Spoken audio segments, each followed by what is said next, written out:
স্বাগতম জনাইছোঁ আপোনালোক সকলোকে। আপোনালোকে চাই আছে কৃষি আৰু বিজ্ঞান নামৰ ইউটিউব চেনেলটি।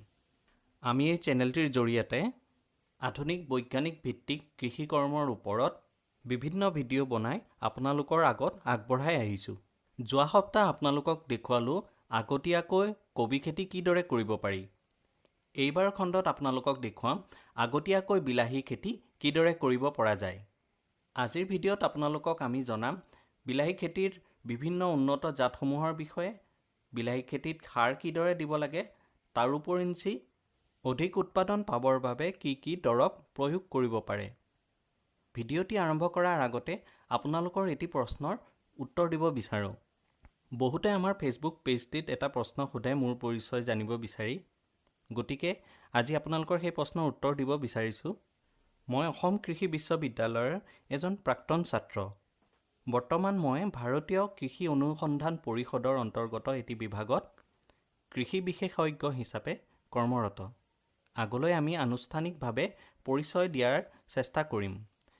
এতিয়া বলক আজিৰ ভিডিঅ'টো আৰম্ভ কৰা যাওক। ভিডিঅ'টোৰ প্ৰস্তুত কৰোঁতা কৃষি আৰু বিজ্ঞান। সাধাৰণতে আগতীয়াকৈ বিলাহী খেতি কৰিব গ'লে আজিকালিৰ হাইব্ৰিড জাতসমূহৰ বাহিৰে অন্য জাত কৰাৰ দিহা দিব নোৱাৰি। আমি সকলোৱে জানো যে বিলাহী হৈছে বতৰৰ ওপৰত নিৰ্ভৰ কৰি কৰা খেতি, কিন্তু আজিকালিৰ উন্নত জাতসমূহ আমি বছৰৰ যিকোনো সময়তে কৰিব পাৰোঁ। অসমৰ বিভিন্ন ঠাইত ভাল ফলাফল দেখুওৱা তেনে কিছুমান বিলাহীৰ ভেৰাইটি এই ভিডিঅ'ৰ জৰিয়তে আপোনালোকক আমি জনাম। সাধাৰণতে বিলাহীৰ জাতসমূহ দুটা ভাগত ভাগ কৰিব পাৰি। প্ৰথমটো হৈছে ৰাউণ্ড টাইপ বা ঘূৰণীয়া ধৰণৰ, যোনবোৰ বিলাহী অলপ টেঙেচি ধৰণৰ হয় তেনেবোৰ। দ্বিতীয়টো হৈছে অভেল টাইপ বা সহজ কথাত ক'বলৈ গ'লে অলপ দীঘলীয়া আকৃতিৰ। এনেধৰণৰ বিলাহীবোৰ অলপ মঙহাল হয়। ইয়াত মই 5বিধ ৰাউণ্ড টাইপ বিলাহীৰ জাত আৰু এবিধ অভেল টাইপ বিলাহীৰ জাতৰ নাম উল্লেখ কৰিছোঁ, যিবোৰৰ বজাৰত খুব ভাল ডিমাণ্ড আছে। তেনে কিছুমান জাত হৈছে ৰাউণ্ড টাইপৰ ভিতৰত সম্পূৰ্ণা, লক্ষ্মী, US 440, US 04 আৰু ত্ৰিশূল। এই 5বিধ বিলাহী জাতৰে ফল 50ৰ পৰা 60 দিনৰ ভিতৰত ছিঙিব পৰা হয়। অভেল টাইপ বিলাহী জাতৰ ভিতৰত ৰকী নামৰ জাতবিধ অসমত খুব সমাদৃত। আপোনালোকে এই জাতবিধ কৰিব পাৰে। বীজৰ পৰিমাণ: 1 বিঘা মাটিৰ কাৰণে আপোনালোকক 10ৰ পৰা 15 গ্ৰাম হাইব্ৰিড বীজৰ প্ৰয়োজন হ'ব।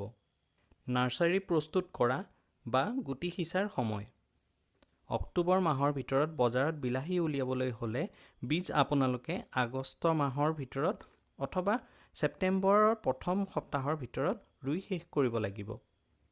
পুলি নাৰ্চাৰী প্ৰস্তুত কৰাৰ বৈজ্ঞানিক পদ্ধতি জানিবৰ হ'লে কেইদিনমান আগতে আমাৰ চেনেলত দিয়া কবি খেতি বিষয়ৰ ভিডিঅ'টি চাব পাৰে। তাতে আমি বিতংভাৱে নাৰ্চাৰী প্ৰস্তুত কৰাৰ পদ্ধতিটো আলোচনা কৰিছোঁ। এতিয়া আহোঁ পুলি ৰোৱা সময়ৰ ওপৰত।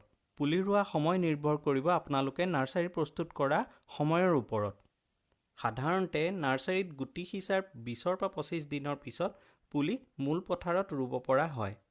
পুলি ৰোৱাৰ নিয়ম: বিলাহীৰ পুলিবোৰ সদায় শাৰী শাৰীকৈ ৰুব লাগে আৰু দুটা পুলিৰ মাজৰ দূৰত্ব অন্ততঃ 1.5 ফুট ৰাখিব লাগে। একেদৰে দুটা শাৰীৰ মাজৰ দূৰত্ব 3ৰ পৰা 4 ফুট ৰখাটো জৰুৰী।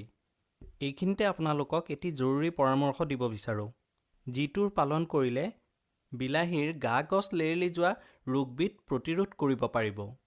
সাধাৰণতে বিলাহী গছত যদি এই ৰোগে আক্ৰমণ কৰে তাক নিৰাময় কৰাটো প্ৰায় কঠিন হৈ পৰে। ইয়াক প্ৰতিৰোধ কৰিবলৈ পুলিৰ শিপাবোৰ শোধন কৰাটো জৰুৰী। শিপা শোধন কৰিবলৈ ৰাসায়নিক দ্ৰব্য প্ৰয়োগ কৰাৰ সলনি আপোনালোকে যদি ট্ৰাইকোডাৰ্মা বা চিউডোমোনাছ নামৰ জৈৱিক দৰৱবিধ ব্যৱহাৰ কৰে তেনেহ'লে পাছলৈ এই ৰোগ নিয়ন্ত্ৰণ কৰিবলৈ কোনো ঔষধ প্ৰয়োগ কৰাৰ প্ৰয়োজন নাহে। শোধন কৰা পদ্ধতি: ট্ৰাইকোডাৰ্মা অথবা চিউডোমোনাছৰ জৰিয়তে পুলিৰ শিপা শোধন কৰিবৰ হ'লে 20 গ্ৰাম ট্ৰাইকোডাৰ্মা অথবা চিউডোমোনাছ 1 লিটাৰ পানী হিচাপত মিহলাই ল'ব। এই মিশ্ৰণৰ লগত 100 গ্ৰাম মান পচন সাৰ বা ভাৰ্মিকম্পোষ্ট মিহলাই ল'ব পাৰিলে আৰু ভাল হয়। এতিয়া এই গোটেইখিনি বস্তু ভালদৰে মিহলাই লৈ নাৰ্চাৰীৰ পৰা উঘালি অনা পুলিবোৰৰ গুৰিবোৰ 30 মিনিটৰ বাবে ডুবাই থ'ব। এইদৰে শোধন কৰাৰ পাছত আপোনালোকে পুলিবোৰ মূল পথাৰত ৰুবলৈ ব্যৱহাৰ কৰিব পাৰে। সাৰৰ পৰিমাণ। যিহেতু আপোনালোকে হাইব্ৰিড জাতৰ খেতি কৰিব, গতিকে ইয়াত ৰাসায়নিক সাৰ দিয়াটো প্ৰয়োজন হয়। সাধাৰণতে 1 বিঘা বিলাহী খেতিত ইউৰিয়া সাৰ 20 কেজি, ছুপাৰ সাৰ 50 কেজি, পটাছ সাৰ 15 কেজি দিয়াটো প্ৰয়োজন হয়। ইয়াৰ লগতে প্ৰতি বিঘা মাটিত প্ৰায় 1 কুইণ্টেল মান পচা গোবৰ বা পচন সাৰ দিয়াটো প্ৰয়োজন। সাৰ দিয়া নিয়ম। অলপ আগতেই আপোনালোকক জনাইছিলোঁ যে 1 বিঘা মাটিত ইউৰিয়া সাৰ 20 কেজি, ছুপাৰ সাৰ 50 কেজি আৰু পটাছ সাৰ 15 কেজি দিয়াটো প্ৰয়োজন হয়।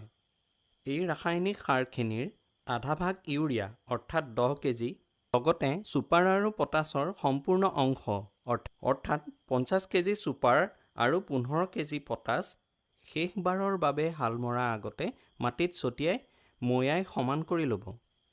এই সময়তে আপোনালোকে গোবৰ সাৰ বা পচন সাৰখিনিও মাটিত মিহলাই দিব পাৰে, নতুবা পুলি ৰোৱাৰ সময়তো দিব পাৰে।